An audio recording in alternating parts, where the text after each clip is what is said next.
So guys, NBA Live 19. This is a game that evidently is the second basketball game. It's a game that, to be completely honest, I don't even think 2K see it as competition.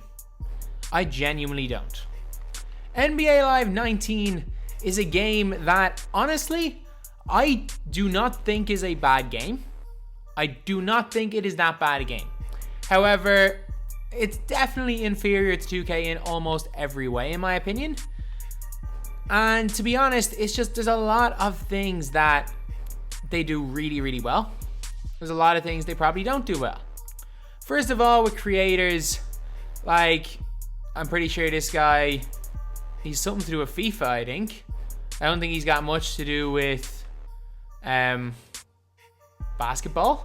I'm not sure what exactly bringing in these creators does to the game. I understand guys like the Professor. I understand Tristan Jass. And I actually do like all these challenges. So there's like canvas challenge. So if you guys want to get this canvas for your course, you can play against all-stars, things like that. So you can do some nice challenges. I actually think there's a lot of things that Live have done quite well. I think court battles is something that honestly while it could have been implemented a little bit better, is not bad it's not a bad game mode by any means. So I've actually, oh my god, I haven't even completed the rise. I've just realized that, but I think I have completed the rise, just not with this player. So I'm probably going to show the one gameplay either from me earlier on in the year or from other people's gameplay. And if I do use anyone else's gameplay who's just better than me at Live, I will link it in the description. But yeah, so NBA Live has basically they've got the one, which is their main game mode. So there's live events, which is what I went into there. There's the one, there's live run, which is like 5-on-5. I think that's kind of like team up. And then there's the streets, which is kind of like a little bit like the park, but I think it's only 3v3. And then obviously they've got the normal modes like shoot around, playing 1-on-1, 5-on-5. And then you've got the other modes, play now, online head-to-head, WNBA. WNBA is definitely a good addition, but again, it's not too relevant. And then we've got Ultimate Team and Franchise. So Franchise, even though My GM and My League are not the biggest modes right now in 2K19, they were huge modes a couple of years ago, back in 2K14, 2K15. They're the modes that people like Nick Smith, who's an NBA YouTuber, how Lost and Unbound actually built his channel off My GM or My League, I can't remember which one. And there's so many rebuilding people that have done so much out of those game modes. However, the franchise mode is so bare bones in NBA Live. And the worst of all the modes this year, in my opinion, is Ultimate Team. And to be honest, I went on a little bit of a rant here about Ultimate Team, so I'm going to completely cut it out of the video. But basically, it's a game mode that might work if there was a lot of players playing it the way they made the game. But with a lack of players, it is actually just a really bare bones and just poor game mode, to be completely honest.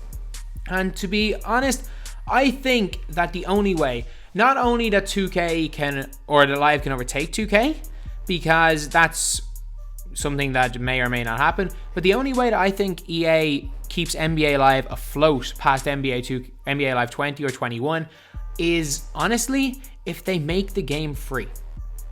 And I know it sounds crazy because it is kind of a full game. And I don't mean make the entire game free. So the first thing I would suggest is to have two game modes as the free NBA Live.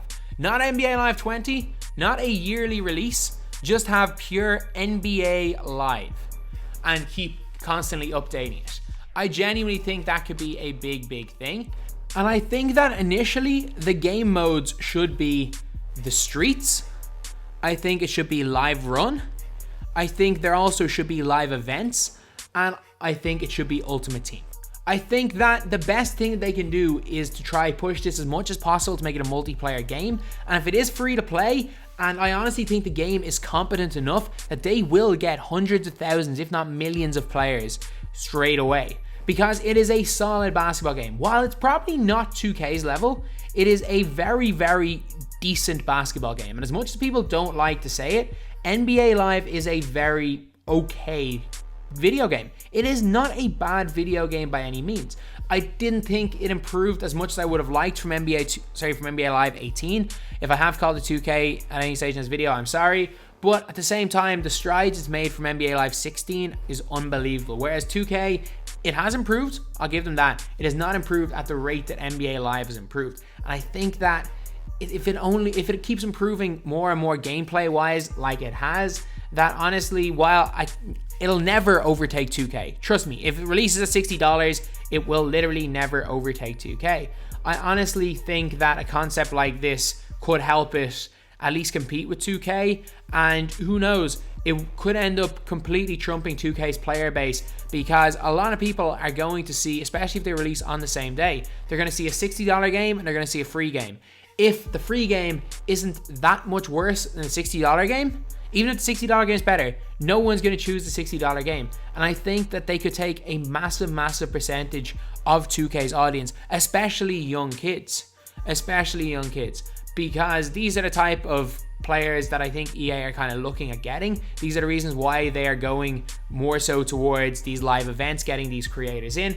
But I honestly don't think that that's going to bring in too many players. I don't think putting the Professor, even though kids love him, is going to bring in that many players to play NBA Live. I think it might have brought a lot of people in to play the demo, because that's where the Professor came. I don't think putting Tristan Jass in the game is going to make a lot of people buy the game. I don't think putting Cash Nasty, I don't think putting in Jesser, heck, I don't even think putting in something like myself would even get 100 sales for the game. I don't think putting in like fashion YouTubers like sometimes they have will help at all. I honestly think that the younger generation is going more and more towards free-to-play games. And to be honest, it's the way things are going. It's going to be the way forward. And I think that eventually almost all games are going to be free to play, with a lot of microtransactions kind of around the free to play elements.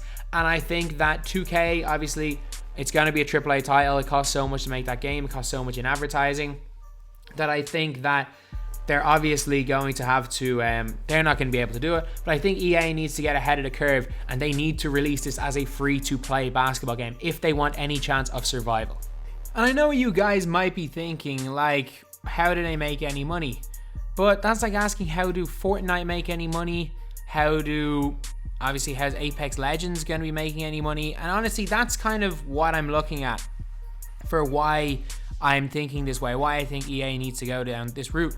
So if you've ever played NBA Live, you've played the one, and obviously I'm not the biggest expert on this game.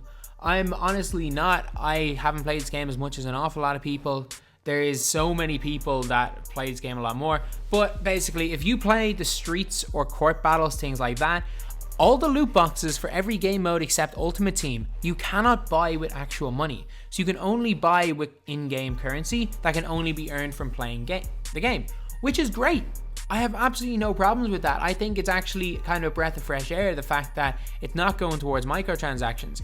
However, I think if they do the opposite, if they make the game free, however, make things like cosmetic upgrades, them type of things, those type of loot boxes, while allowing them to be earned in-game, if you do allow people to earn like new skins, new types of things to put on their court, if you allow them to, I don't know, get new arm sleeves, get new kind of like teams for players, and I think you can do that using microtransactions, as long as you're not allowed to level up players using microtransactions like they do in 2K, and it's not pay to win, and the microtransactions are just for cosmetic reasons.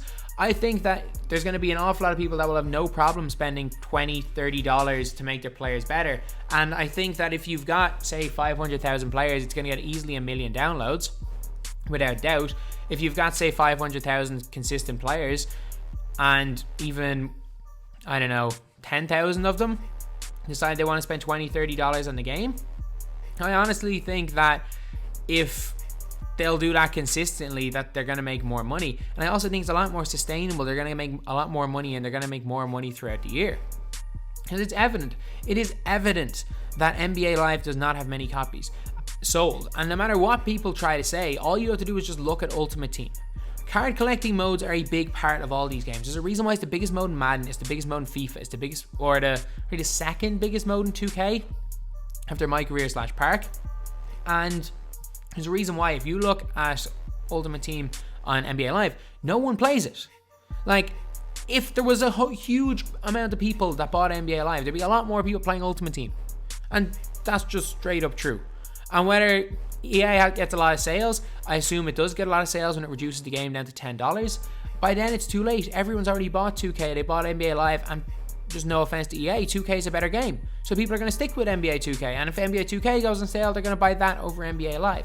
However, if they both release on the exact same day, and one of them is free, NBA Live, and the other one is $60 or $100 like 2K releases at a lot of the time for their special editions, and that's the way to get the game early, obviously more than 50% of people are going to go for the free game, especially because NBA Live, while it's not seen as the best basketball game, it's seen as a legitimate game.